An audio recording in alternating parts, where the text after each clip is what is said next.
So Martin Val, ladies and gentlemen, welcome.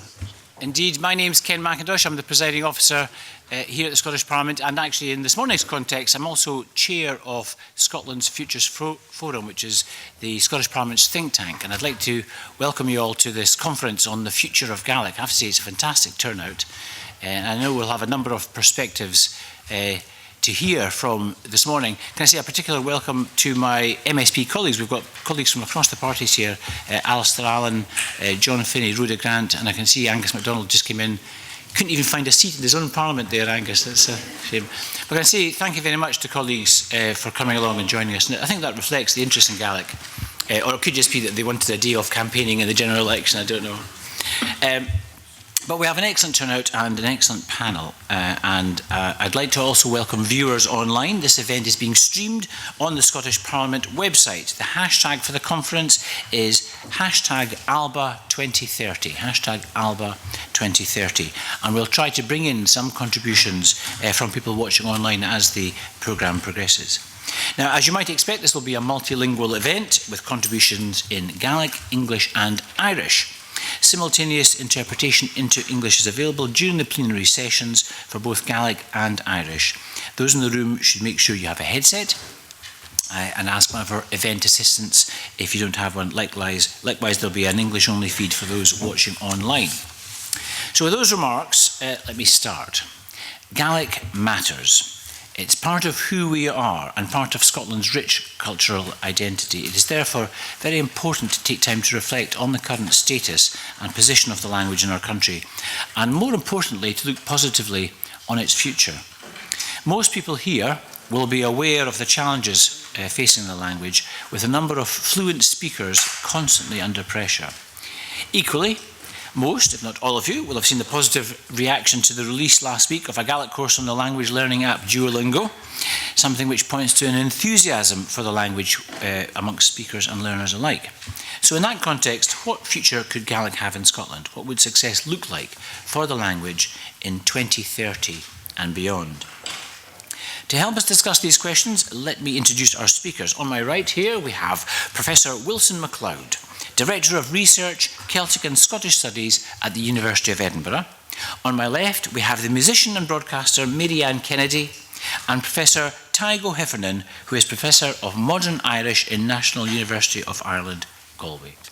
We'll hear from them all, but first, Wilson, if I may ask you to kick us off with a presentation on the present and future state of Gaelic in Scotland. Many thanks, Chair, and good morning, everyone. I am so happy to be here today, and I'm looking forward to a robust and lively debate. It's not often that we have a chance to do this. In this presentation, I will have a look at the state of Gaelic yesterday, today and tomorrow, based on my research, which I made on the history of Gaelic policy and campaigns over the last 150 years. I will give you comments on where we will be or could be in 2030. I will try to be truthful without being too hopeful, and I'm sure some will say that I am not ambitious enough. We ought to start with an overview of how difficult and how gloomy matters were many decades ago. In 1958, Professor Kenneth Jackson wrote, an expert on Celtic languages, Scottish Gaelic will be quite extinct by the middle of the next century, unless some new factor is introduced which radically alters the present situation.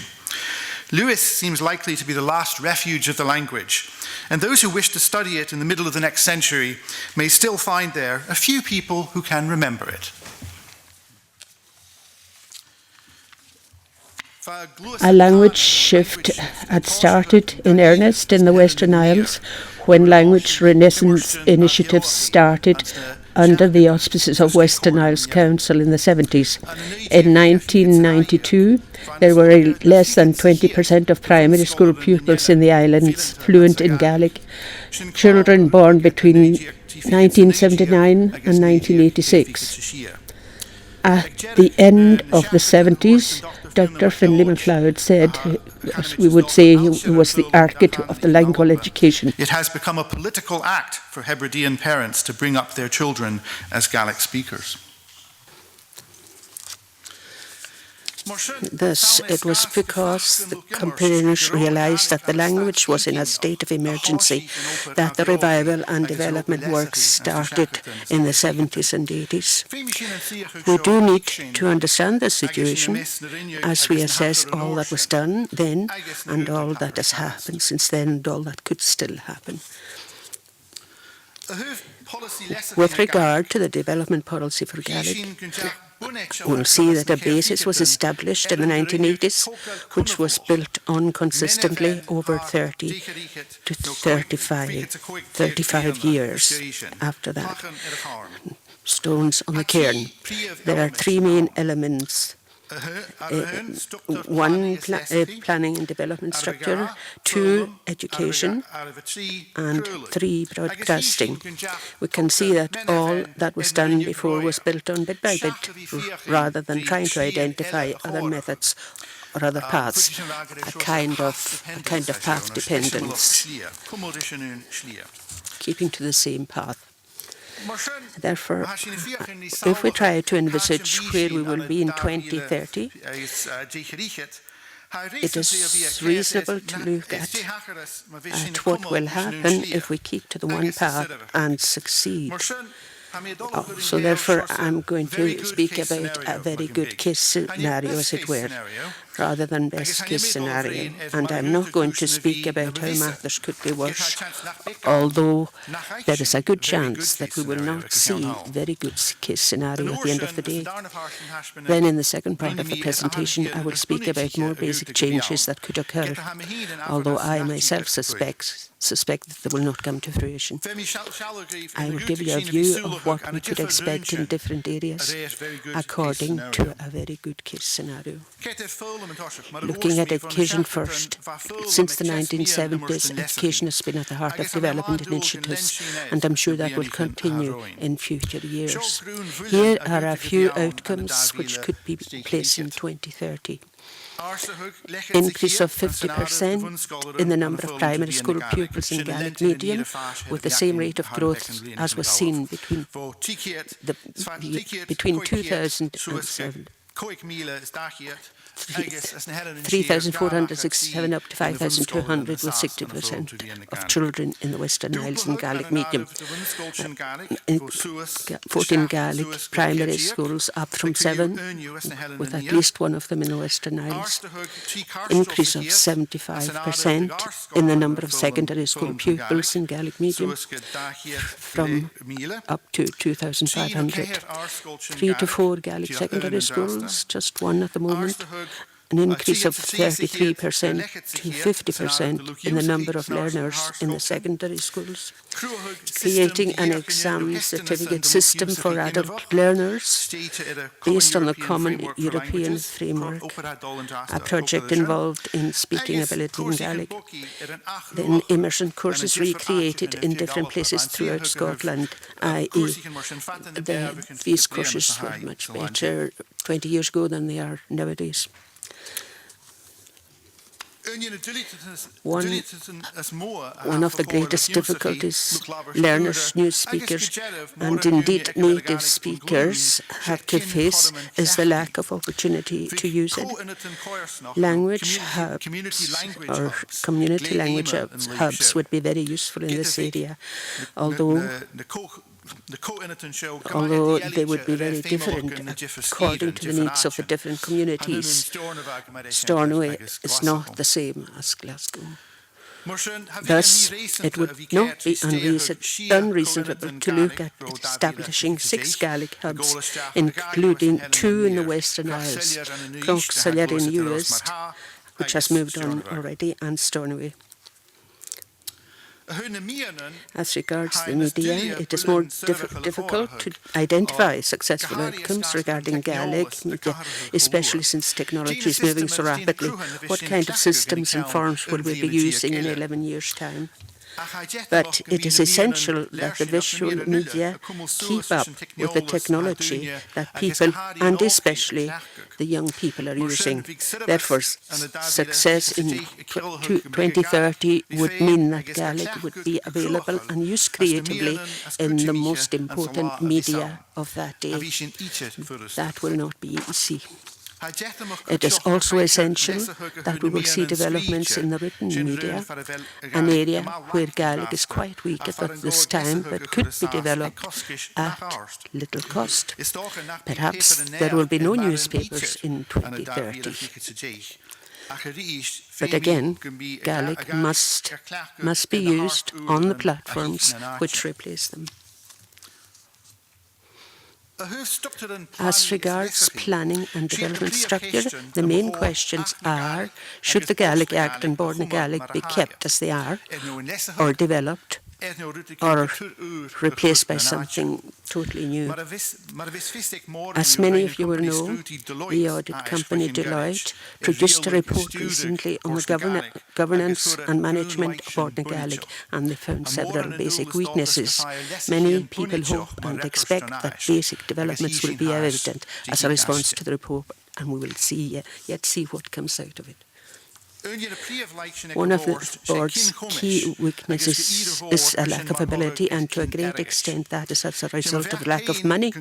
It is my opinion that the board we have can be improved, and that a lot more can be done with the Act we have.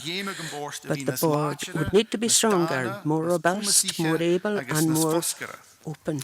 The most frequent complaint we have heard about the board over many years is that it's not close enough to the community, especially in the communities where Gaelic is strong.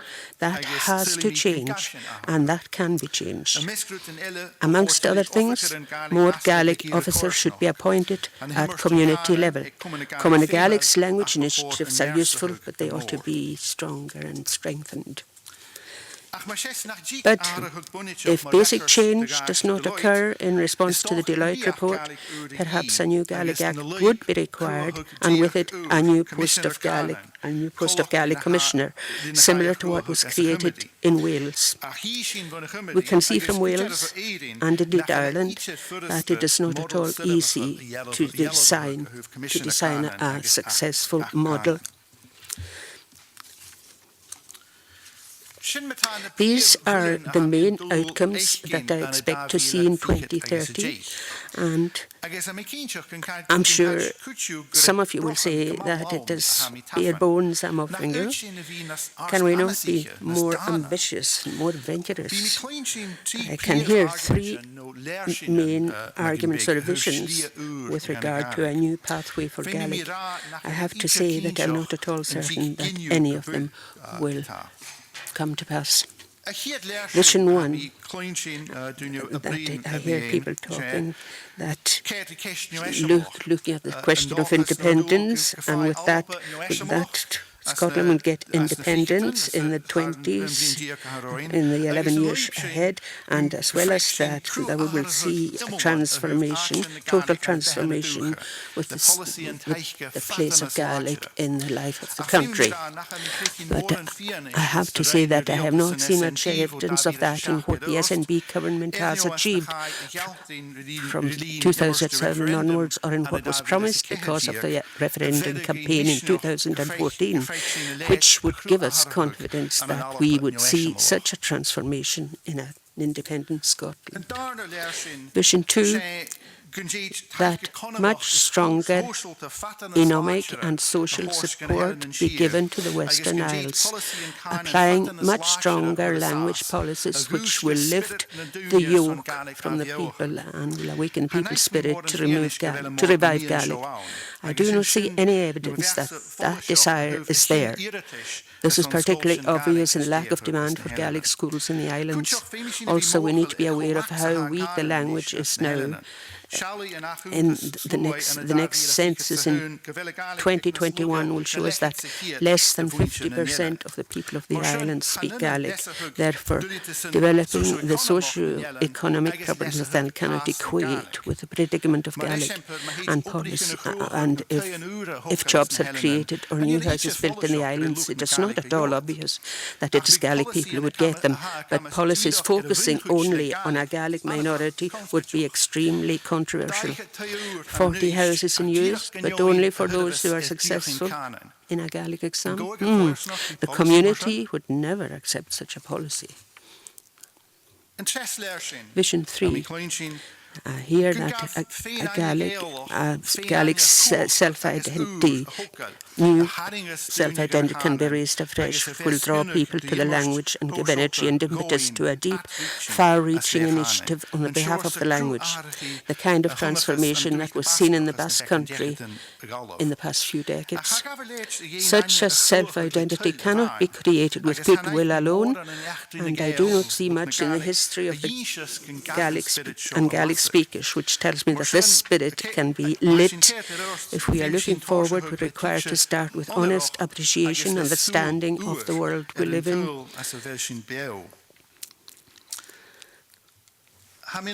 I hope that, excuse me, I hope that my predictions are not too depressing. But as I said, I am looking forward that some of you will say that it is just bare bones. And I'm looking forward to a lively debate today about new pathways, and perhaps more developments can be applied. But I think that we need to be living where we are looking at where politics is and the social community in Scotland, in the Gaelic communities.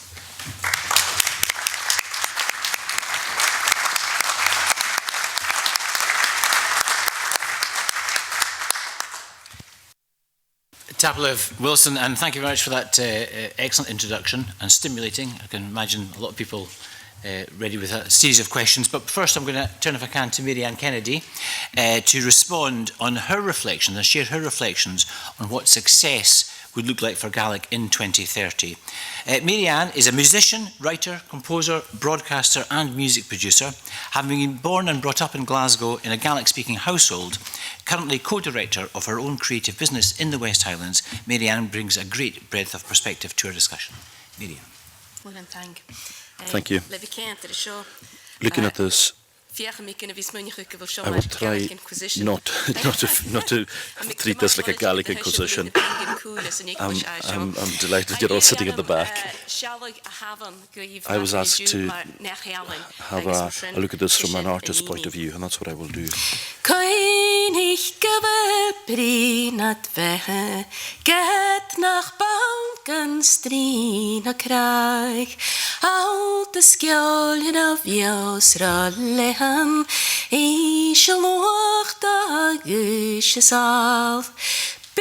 Mitchka mochjal kinjach gavel duash a mianach sta get nach rikshin keinam firach weichen durach kein marvar weichen durach kein marvar The peaks may be beyond us. See the Wish itself as a crown. That is what my friend Stu MacNichol said in our song Sheena Cullia. I believe in the very good case scenario. In many ways, we can't think about where we're going to be in 10 years without considering how we could reach there.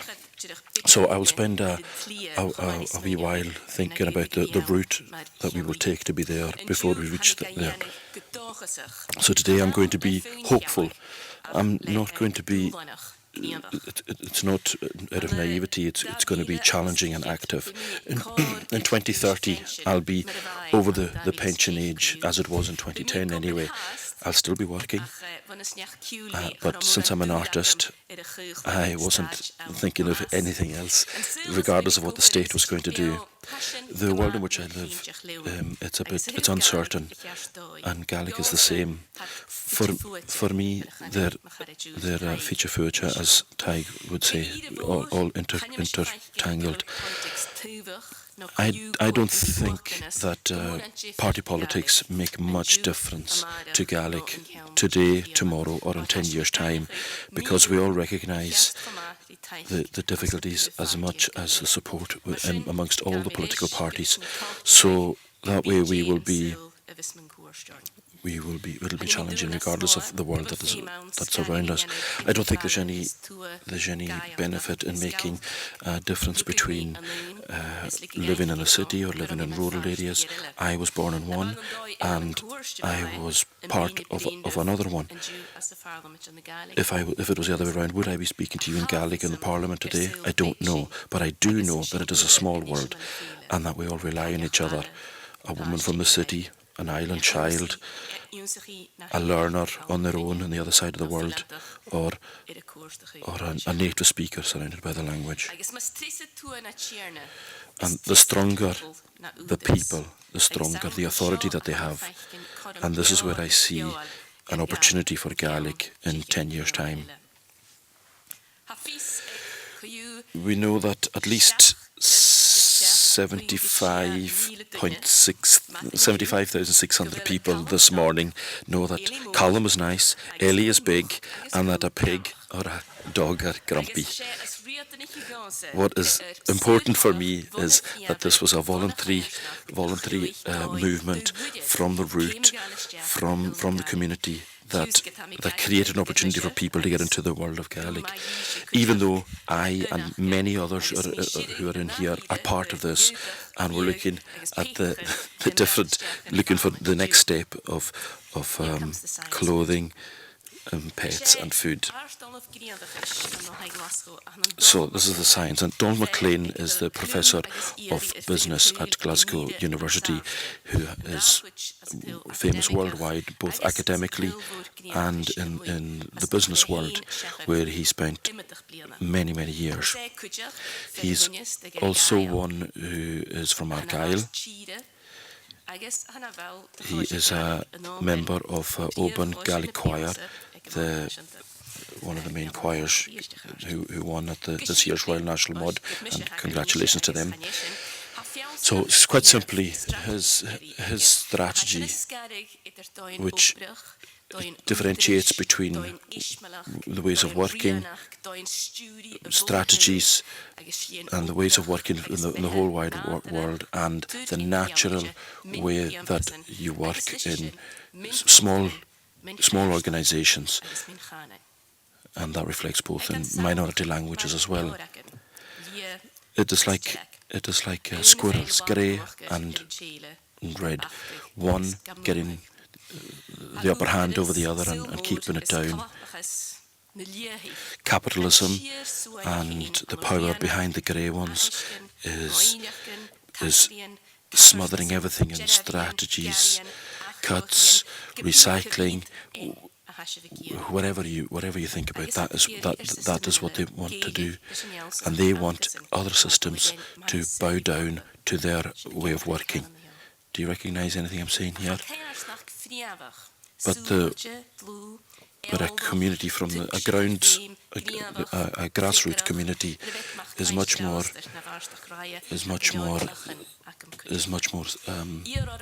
flexible. And do you want to ask them to be like the grey squirrel? And it's important that the Professor McLean is, and it is the grey ones that need to change.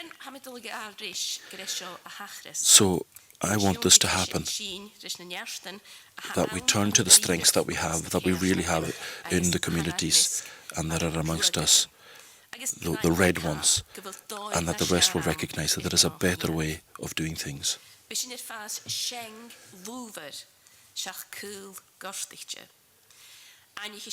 We will recognise we will recognise the value of the movements from the grassroots, because that's where the most important and strongest movements from our language have come. And I'm not saying that we have to excuse the grey ones. They will understand then that the red ones are those who understand things. They will trust them and they will support them. The red ones will try and get answers from the grey ones and from the outside world, and they will return to the ways of working that they knew. And the red ones will know how to look after themselves and how to get the best out of the world that they live in. Community movements, fun, that's what Duolingo created. Daily Gael created Gael member and many other things. Feishvara has created the Feish in 81, and congratulations on the big birthday that you had in Barra a couple of weeks ago with Chrissy Mary Denny. What the community initiative that Keolis created, that created pride in the language and the music from all over the world. A community movement that means that you can win £50 in the Gaelic quiz up the road in the Bohan later on tonight. A community movement that takes Gaelic professional singers together in Glasgow, a community movement that created that 27 years ago, a community movement which left the Gaelic choir in Glasgow this year, left a Gaelic hub there for the whole week. The last place the place where I spoke Gaelic, thinking I had. When I was speaking Gaelic, thinking I was speaking English, and I didn't understand that till I saw my husband's face. So it's not; these things are done not with the support of the government, but those who. But it's a case of saying enough is enough, and we have to work in today's scary world. We don't know who knows what steps will have been taken in the next 10 years, but these steps will have been taken. They will have come naturally, and they will have proper roots in the communities that will be long-lasting. I was asked to give my opinion on the Gaelic world we would have in 10 years. In my opinion, this is what the grey squirrels would say, but I am a red squirrel. I have Gaelic. I am following a Gaelic route, and I see it in many different people who are coming to the Gaelic. I see it in my own generation and the people who went before me and who follow today and carry on in the future. I was asked to give an opinion on the world that we will have in Gaelic in 2030, and this is how I think it'll be if we want to follow a new route, or if we want to, or how I see it, return to the route that we already had. Thank you.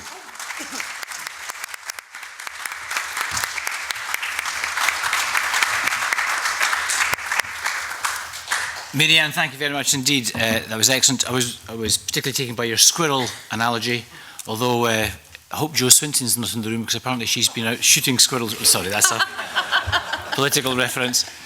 And our final contribution this morning is from Teague O'Hiffernan, who's a Professor of Modern History at National University of Ireland, Galway.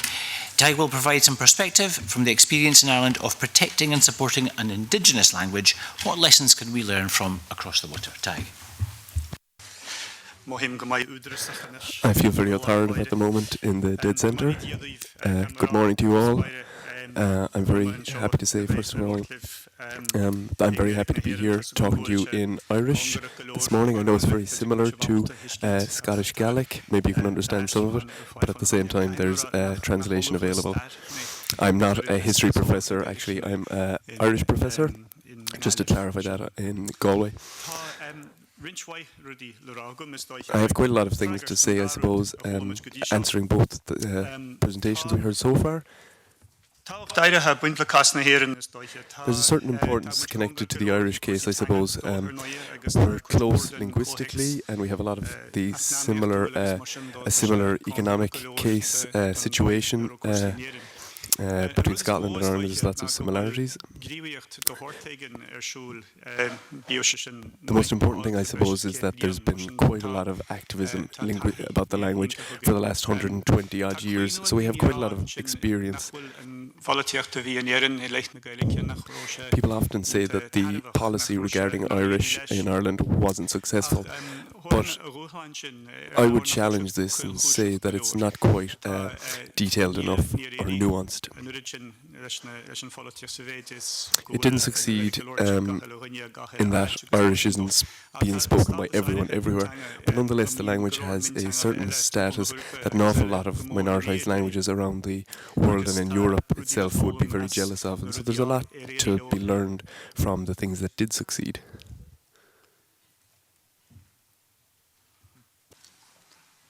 Are you back? No. Can you hear me?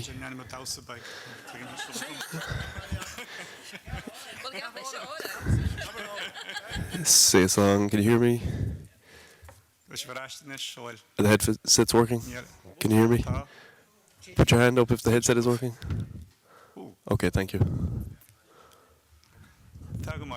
Okay, thank you. So, yes, what I was saying is that there are certain things that we can learn and draw on from the Irish case. And I suppose one of the big things regarding the academic world is that we have a lot of research done. For over 100 years we have been researching these questions in an academic context, and we're still doing that, obviously. And there are some things we can take from this experience. Wilson was talking about three different things, and I'll try and answer some of those aspects you discussed. The structure of the language planning process, first of all, and then education, and then broadcasting. I'll say, first of all, then, the biggest one, I suppose, with regards to the structure of the planning process. There's a question regarding the nature of the society in which we're alive today, those aspects or those things which are possible and those which are not. What are the structural obstacles which we face as we're trying to interfere or have an impact on the language? When we think about the language policies implemented by the state in the Republic of Ireland,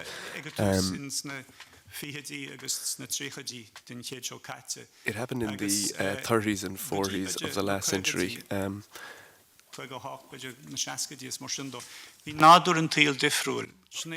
Okay, so things have changed since the 50s and 60s when the Gaelic was officially recognised by the state in Ireland. And the state initially wanted to move everybody all over the country towards Irish, and they were trying to have every school in the country teaching through Irish.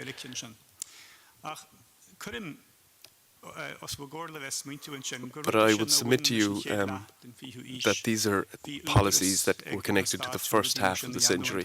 The state had the authority to do these sorts of ambitious language policies, but today the state doesn't really have this sort of authority. And if they tried to implement such ambitious policies today, there would be resistance from the community. And as we heard earlier on, a strong community has more power than the state, as Marianne said. So the state needs to entice the community to come with them, to adhere to their policies. They can't just force them. So this is where we are today. This is called late modernity or late capitalism. And that's the big question, I suppose. What can the community do? And then on the other hand, what can the authorities do? So often the state says that it's up to the community, that the community itself has to save the community or develop the educational system and so on. But that's not enough. Of course, the state still has a huge amount of power, restricted and all as it might be. They can still plan economically and so on. And it's not acceptable really to not offer leadership with regards to linguistic questions. The state can't just come in and order people around, force people to follow plans. That's one reason I don't like the term language planning. But at the same time, you can't assume that marginalised, poor communities who are on the margins for a very long time will be able to save their language. And that's where a lot of these questions become complicated. As the Dr. Finlay MacLeod said, it's a political act to raise your children with Irish or Gaelic. This is true both in Scotland and Ireland. It's definitely more difficult to raise your children with Gaelic than English. And I suppose the most important goal that we can have is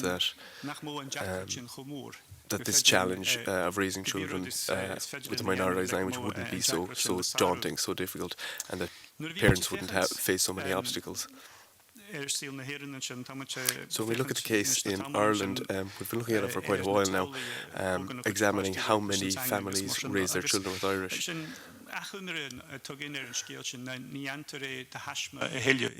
one of the things that's often said about it now is that this doesn't happen by accident, that parents don't just raise Irish-speaking children by accident. And this doesn't matter if you're in the Ghàidhlig, Irish-speaking areas, or outside of them. It's a conscious decision on the behalf of parents. One of the very interesting research results that we have, which doesn't get an awful lot of attention, is that the amount of families that are raising children through Irish, we don't have data for the entire country yet, but we do have quite a lot of data. We have a lot of data about the Ghàidhlig. The amount of families raising children through Irish isn't changing that much. It's relatively stable over the last generation or so. But nonetheless, the amount of individual speakers seems to be still falling. And what seems to be happening is that the margins of the linguistic community is contracting. So even though the core communities are relatively stable over the last 30 years, the weaker Irish-speaking areas are contracting quite rapidly, the hinterland of the Ghàidhlig, as it were. So we have a lot of research taking place about this over the last few years in several different Ghàidhlig areas. And it seems to those families that speak Irish at home in the Ghàidhlig that they have a strong feeling that there isn't so much Irish spoken in the community as there used to be, say when the parents were young. But on the other hand, it's the perception of those who don't really speak so much Irish. In those same communities, these people feel that there's more Irish being spoken at the moment. So in small towns around the Ghàidhlig, the appearance, the image of the language has become more prevalent.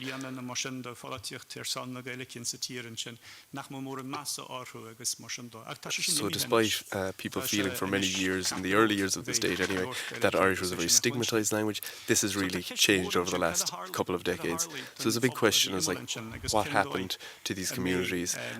What happens to these communities on the margins of the Ghàidhlig, weaker Irish-speaking areas? How do we support them? One of the problems in late modernity is that we tend to focus on those families that have Irish and focus on the strongest Irish-speaking areas, the core communities, as I said, and try to promote them and make sure that they survive. And of course that's extremely important. Of course, the difficulty, however, is that if all you do is that core community will continue to contract. You can only expect for them to, at the very best case scenario, to be stable. But then the buffer zone around them in the hinterland continues to contract. So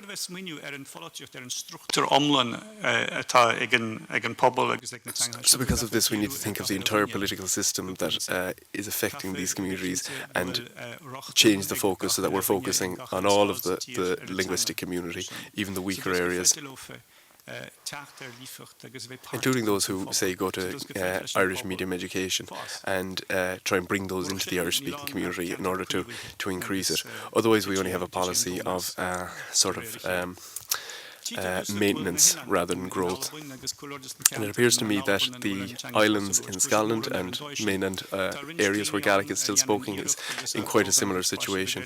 There are some people there who raise their children with Gaelic, of course, and at the same time there are other things in the communities which are extremely important too.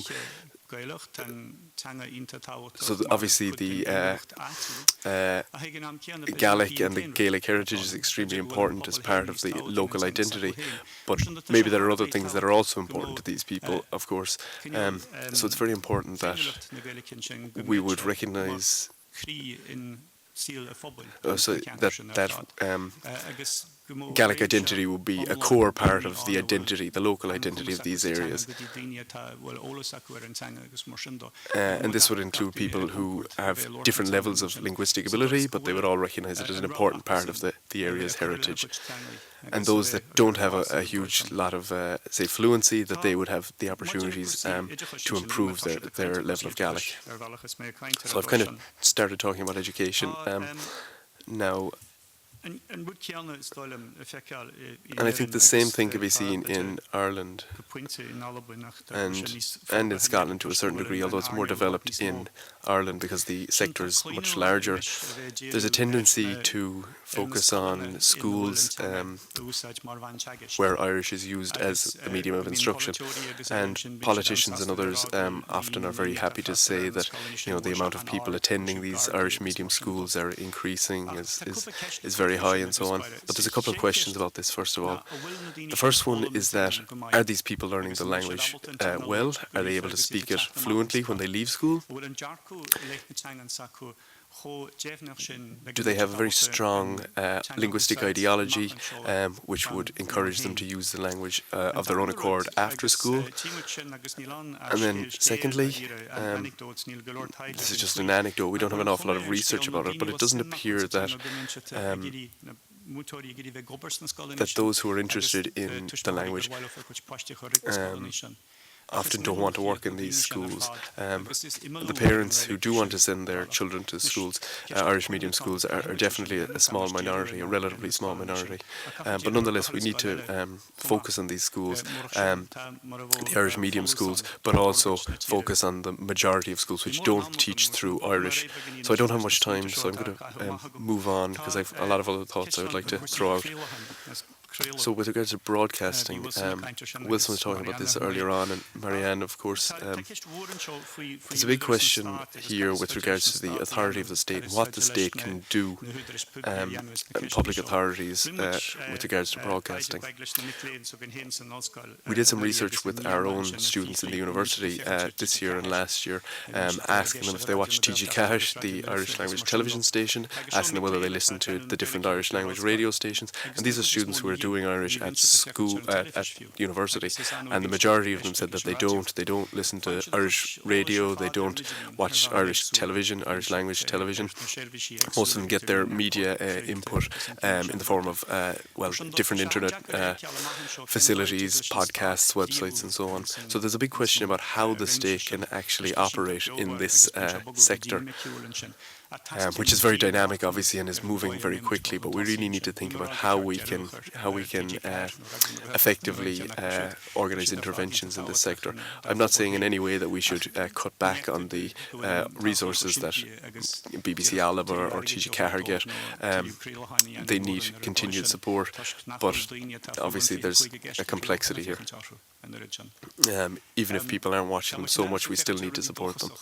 So we're meant to be looking at positive hopeful things, and there are a lot of things that are negative, obviously, with the message I have here.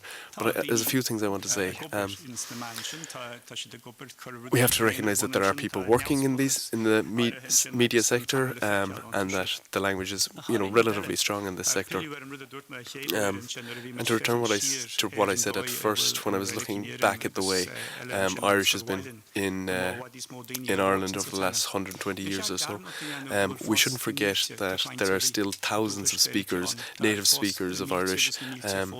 There are still thousands and thousands and thousands learning the language in school.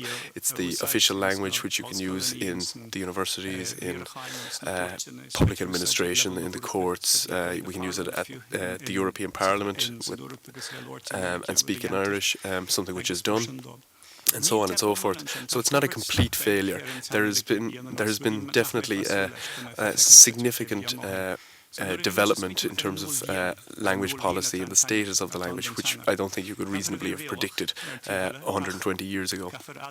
So we have to be realistic, recognise the challenges, but also to be flexible and to understand the challenges that are in front of us and the way to surpass them.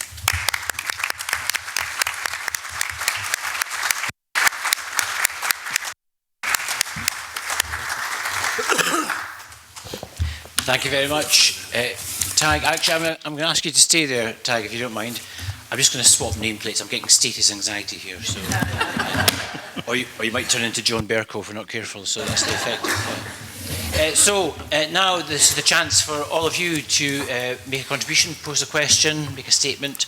I know that every single person has come along here because you care about Gaelic, so just catch my eye if you want to ask a question of our panel. I know Alistair, our Gaelic officer, is also monitoring online, and so if anybody wishes to ask a question online, Alistair's across to you and will perhaps. Oh, look at this! Got some questions already. Oh, look at that! Couple already. So, if no one's going to catch my eye, I am going to start. And by the way, there are roving microphones around. So if you do wish to ask a question or make a point, there's a hand up there already. We'll get a microphone to you. If you can say who you are, if you're going to speak, if you can say a few words of Gaelic, that's fine. If you can speak in Gaelic or Irish, let us know so the translator can get across it. And if in English, fine. So go ahead.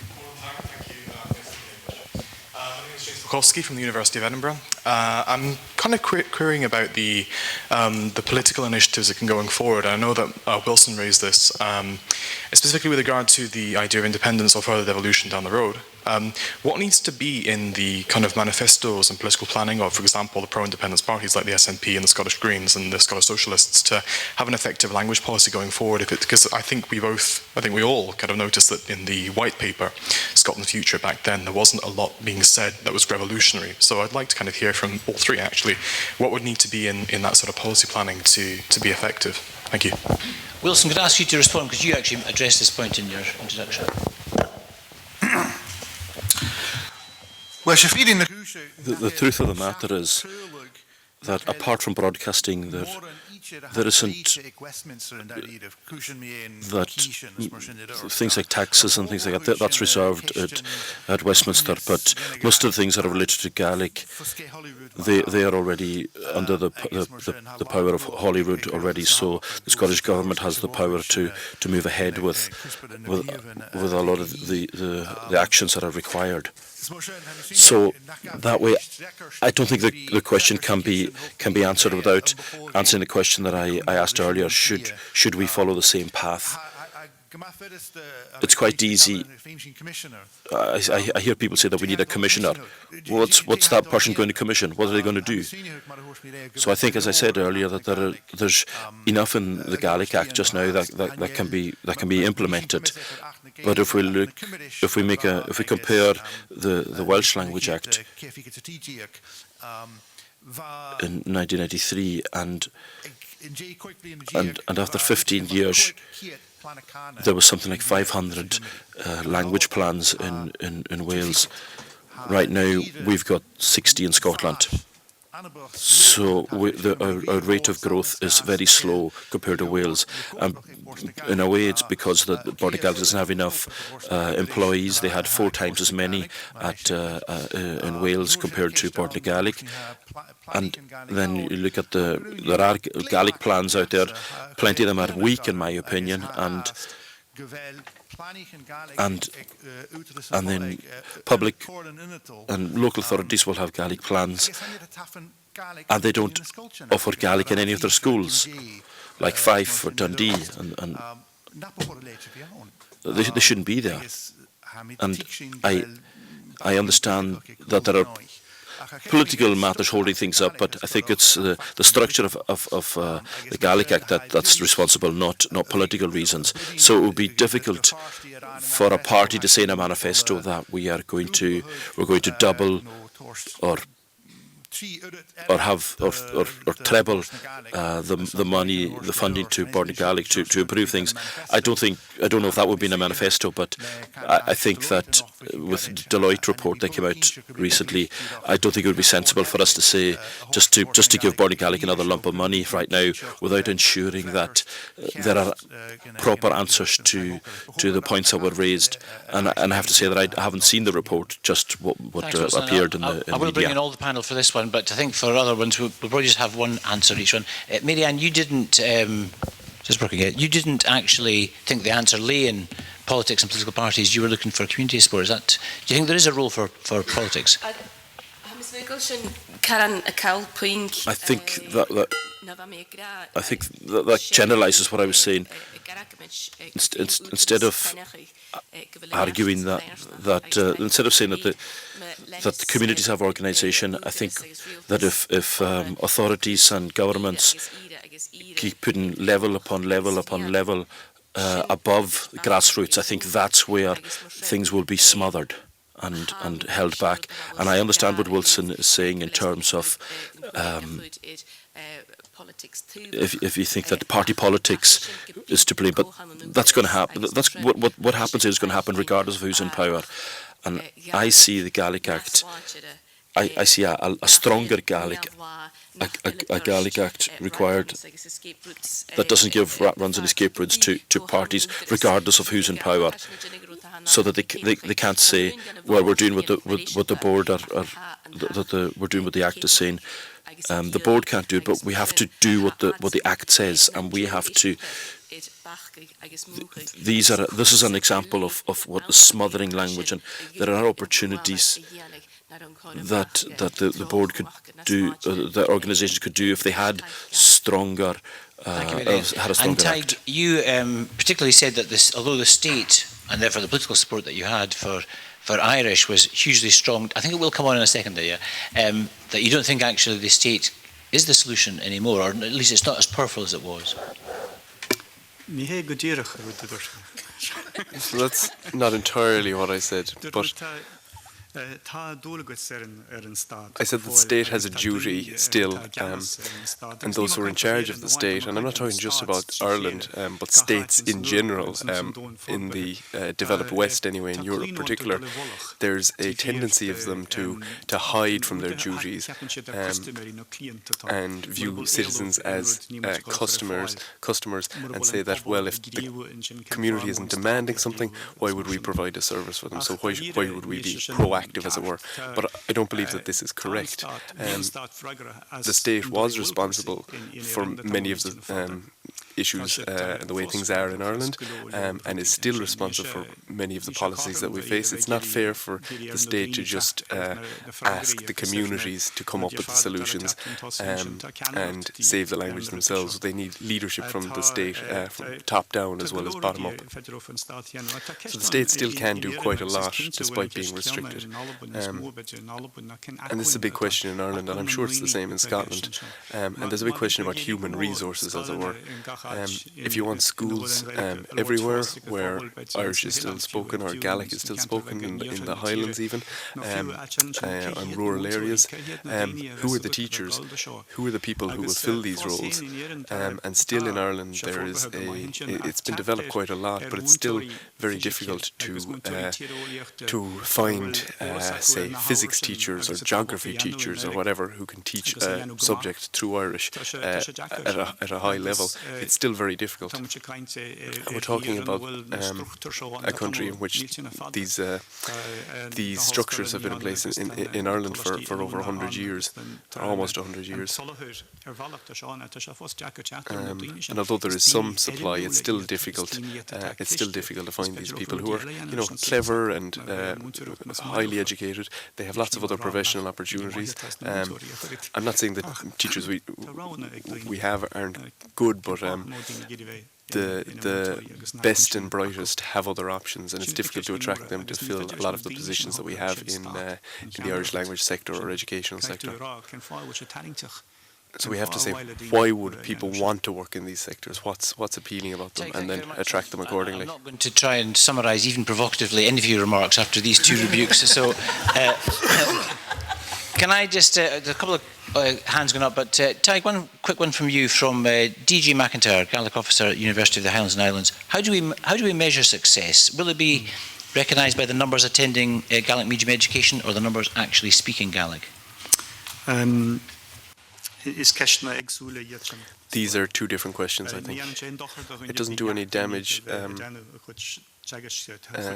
to learn through Irish or through Gaelic. This is only an advantage, but at the end of the day, it is the amount of people who speak the language that's important. There are two things here, I think. There are those who would like to speak Irish or Gaelic at home and in their community and with their friends and so on. The most important thing is not for this to be difficult, that it will be normalised, that it will be unmarked, as we say. It'll be normal for people to do this. That's the biggest goal we have, really, so that you can speak your language without making apologies or excuses. But obviously, the important thing is the amount of people who you will be able to speak the language to. And also be able to speak the language well. Maybe that will come from the schools, maybe from somewhere else. But there is responsibility, obviously, in the community to be acting on the language, but also with support from the state.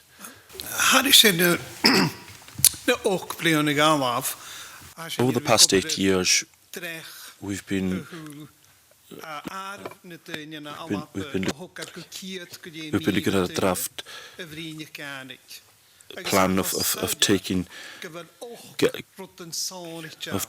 Gaelic to people, and we've seen that there are eight new things that we need to be introduced if we want to raise the number of Gaelic speakers, and if you want communities, if you want to create communities. And that's what I thought we were going to have. So we've looked at 15 years, and now we're looking at the steps that have to be taken from now. And one of these is that we have to take adults to fluency within a year. And if it takes longer than that, you lose about 80% of learners. If you can't get a way of getting Gaelic into the home, and the home is what creates communities. The two things that we've been working on are how do you create courses to get the language into homes. And the third thing is what isn't happening in Ireland and isn't happening here in Scotland. It's the years before the language, before the child is born, and the first 3 years of its life. That's the time when language is going to be transferred to the next generation. But if the parents don't have it, then it's not going to be transferred to the next generation. So my question is, what way do you have of getting 5,000, 6,000, 8,000 new speakers each year to speak the language before they have a family or children? And we've been talking about that and working on that. And in the Buaidh, a life unit is what we've called it, and we've started in Glasgow in terms of setting up somewhere, and we've got over 100 people who are interested in this. Totally different from what's happening just now. Totally different. The world that we're working in is totally different to the world that, for example, Ghàidhlig are working in. We don't see how we can have 150,000 people in 15 years the way things are working just now. That's just 4 of them. There's another one, and that is the majority of people don't know how they can learn Gaelic quickly, really quickly. You have to learn the language within a year. It's no use at all to have people who are learning for 80 years. And you're getting rid of reading, writing, translation and grammar. You have to speak first, and that could be seen in Canada as well. The situation we've got in Scotland is the wrong way round if we want to have communities that are strong in 15 years. Thank you. Marianne, is this the way you see communities developing? I understand and recognise every effort that Finlay has made over the years, and he always has strong opinions and which are well founded.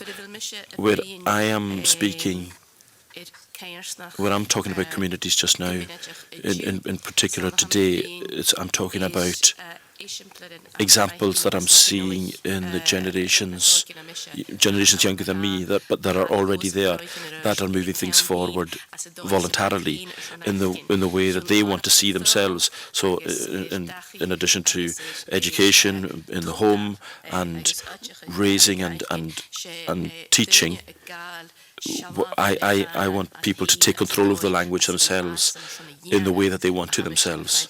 That's what I see. That's where I see strength. For example, in the mod, I've been looking at the tweets, and when an artist is speaking on the Gaelic world or on business or strategies, people think that I'm talking about arts. What I'm talking about is people out in the playground, where Gaelic used to be heard a lot, or when Gaelic was heard most at the mod was when they were out in the playgrounds and there was over 1,000 people there, families from all over the place, and Gaelic was spoken everywhere all day. It's seeing students and them wanting to have a Gaelic home where they can spend their university life there speaking and surrounded by Gaelic. It's things like subversive things like the Daily Gael and things like that. That's where I see the real strength, because when you can play with the language and make fun of people and be strong in yourself, that's where I see real community strength. That's what I mean. I'm not putting anything else to one side, but I think that it's time to recognise that. But I'm just going to bring in Alistair Allen for another question first, and then to you. Thank you. 2 questions, maybe controversial questions. I don't know if you'll have an answer or not, but it's clear that there are targets for Scotland and how many people we want to be speaking Gaelic in the future, in 10 years or 20 years. But is there time for these Gaelic-speaking community targets? What do we want in each area? Maybe that's my first question. My other question is, and I'm talking now about my own constituency, but is there time for us to have a Gaelic school in the Western Isles? Wilson, to you. And pick up on the previous points if you wish.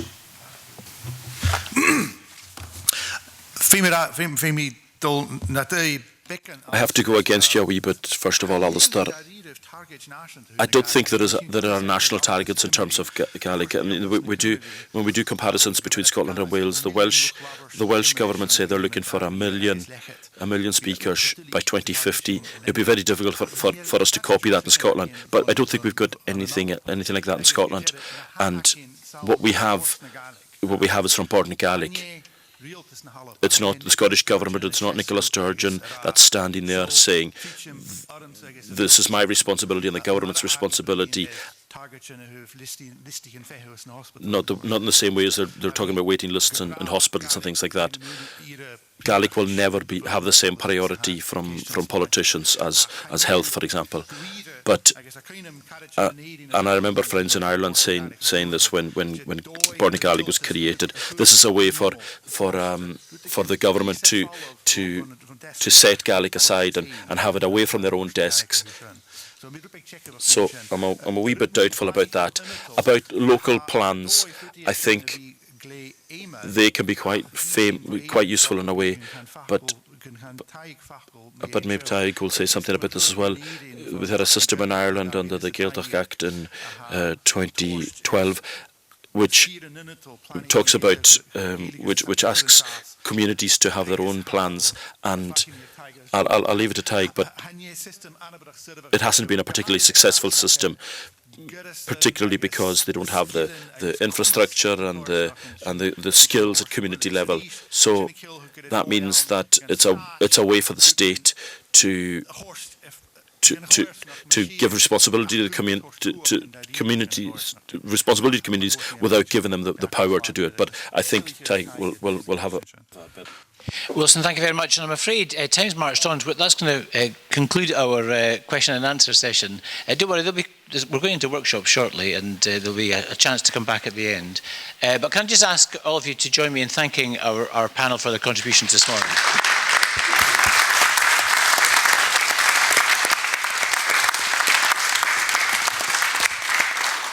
So we're just going to take a short break for some refreshments, but then we're going to move to our workshops. These will not be recorded, so we will soon say goodbye to those who've been watching online. A full video of this morning's proceedings with a short overview of the workshops, not summarised by me, you'll be pleased to hear, will be put out online this evening. And in the meantime, thank you for following our discussions, and goodbye.